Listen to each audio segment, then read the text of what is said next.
watching East Tennessee's first and only year-round sports talk show on television. This is The Sports Source with your host, John Pennington.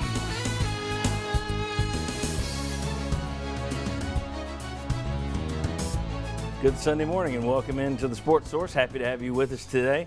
We've got a packed show, packed house, as always. Let's get right into it. First segment of this program is brought to you by my friends at Phil Cobble Fine Homes and Land. And when it comes to selling your home, no one in the Knoxville area can match the proven success, experience, and professional service of Phil Cobble Fine Homes and Land. Look at this beautiful home we got right here. 5 bedrooms in the Fox Den Golf community, pool, vaulted ceilings, 16 skylights, so you get natural light everywhere. Open house today from 2 to 4. Open house today, 2 to 4 in the Fox Den Golf community. You need to get out there for Phil Cobble Fine Homes and Land. All right, and let's show you what's coming up today on the show. We got some headlines here. Spread offenses. We'll start there. NFL coach talked about the troubles for football based on the spread offense. We'll discuss. We'll also talk about the fact that Jimmy Stanton is leaving Tennessee in his position as kind of one of the right-hand men to Dave Hart.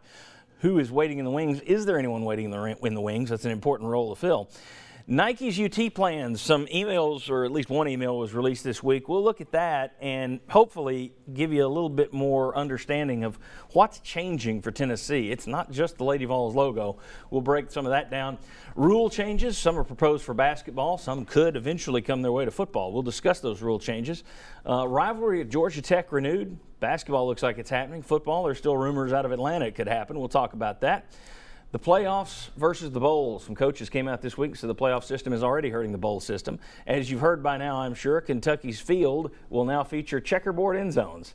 Not exactly like Tennessee's, but we'll talk about that. And have we already seen some early hints at what Nike's look for Tennessee will be? We'll show you a picture, let you guess on that one. And I also want to tell you, next week, you see that at the bottom, next week it's Indy 500 week, which means every year we move to 5 o'clock on Sunday. So set your DVR, 5 p.m. next week, and we'll be joined by Mike Keith and by John Wilkerson. Mike Keith, John Wilkerson, and myself have not shared a television studio since 1997. So that should be an interesting show. We'll probably just stare at each other for a while until we get back into it. I want to welcome in Bob Hodge, freelance contributor to the Knoxville News Sentinel, regular contributor to the Knoxville News Sentinel right there, Mike Strange, and irregular contributor to SouthernGolfCentral.com and the magazine Southern Golf Central, Chuck Cavaleris. Guys, thank you all for being with us. We got a lot of Tennessee stuff to cover today, but I want to start with a bigger football issue that actually ties back to Vol football. As I mentioned, Seattle Seahawks offensive line coach Tom Cable, I think we got the quote so you can read along with us.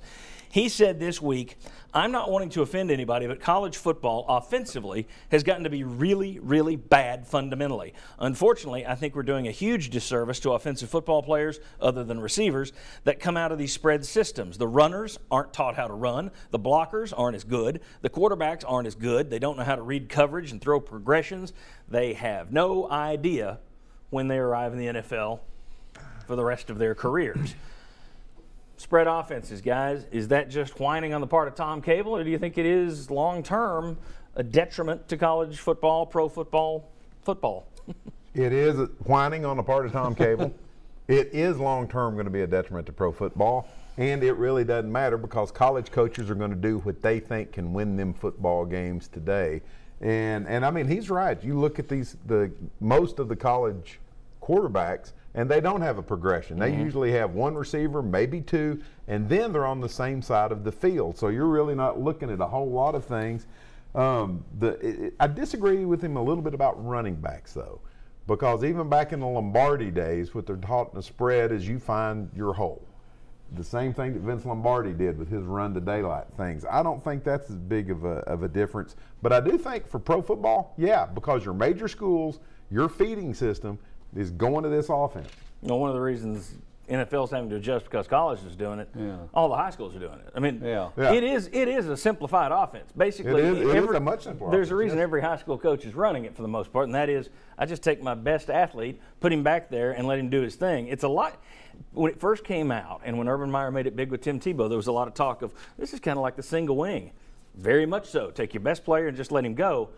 It's not a pro system in the least. I mean, like Marcus Mariota going to the Titans, he's in for an adjustment this year. Mike, you disagree with this? Boo-hoo. It's whining. Yeah. Spread football is, I don't care what system colleges run, as long as it's entertaining. It's fun to watch. Somehow I think the NFL will survive. I don't think it's going to dry up and blow away because quarterbacks don't know how to read the progressions. But you are going to have worse quarterbacks. Yeah. I mean, that's going to be a part of it. Your quarterbacks aren't going to be as good. Well, that's fine with me. They'll adapt. And he's an offensive line coach, and for an interim head coach in the NFL, a head coach for a while. What happens as this becomes more of a trend in the NFL? Which it could, if you look at Chip Kelly and the Philadelphia Eagles. Nobody's really made it work yet, though. Right. But I think, then maybe these players will be going to teams that use that system in the NFL. Maybe then you say, well, maybe there's more to it. But yeah, there is some. He does make some valid points. But see, I think Michael Vick is the perfect example of why it usually doesn't work. As soon as your legs go, you can't run that offense anymore. Yes. And I think that's the reason in the NFL it's going to be short term. But the NFL's been here before, because they did it when the wishbone was popularized. Late 60s into the 70s, the wishbone didn't translate to the NFL either. You didn't see very many wishbone quarterbacks going to play in the NFL. I don't know that you had as many teams going to wishbone and veer as you do right now going to the spread. No, I don't think you did, but I think it's similar. And especially even to look at all the, like you said, all the high school that go to this now. And you've got probably, middle schools that are trying to do some of this? Yeah, so it filters down. But, I mean, it is whining. I mean, it's like, in a way, But then don't draft those players. I don't see it as whining. I just see he's stating a fact. I don't see that as whining. This is an issue. So he's just supposed to sit there and say, boy, we're getting quarterbacks these days who don't know how to run it, but I can't say this. I think he's got a legitimate point. Now, he's lucky on the Seahawks. They got the one guy that is a runner and a pocket passer. But you look at all the RG3, that's up in the air. Colin Kaepernick, that's up in the air. Alex Smith, I mean, there's not a lot of these guys that are coming in that are out of a run. And the thing is, when you look at Russell Wilson, he's coming out of Wisconsin. He wasn't running a spread option up there. So, and what you got, you look back at the NFL, the NFL's always had running quarterbacks. I mean, you had John Elway, Steve Young, Randall Cunningham, but what separated them from these guys, they threw first. Yes. These guys are really quick to run, and they don't have the ability to read the defenses as much as they did. So I think it is a change. I understand the whiny. It might be whiny, but I understand why he's whining. Maybe it's not fair to say he's whining. He's telling it like it is, but he's telling it from an NFL professional coach perspective. I'm looking at it from a fan perspective. Yes. And I just wonder long term, though, if we get to the point, as Bob says, where you don't have as many good quarterbacks. Does it hurt the NFL? Does it hurt the NFL too? So we'll discuss that. I'll turn my monitor on the desk back on when we come back. Jimmy Himes joins us. We'll also discuss Dave Hart losing Jimmy Stanton to the Tennessee Titans. It's a big change. Is there anybody waiting in the wings? They're going to have to go outside for this. We'll discuss. We got plenty more, including some emails in terms of the Tennessee Nike thing. So come on back on the Sports Source. Quality, quick. Trust Fast Frame.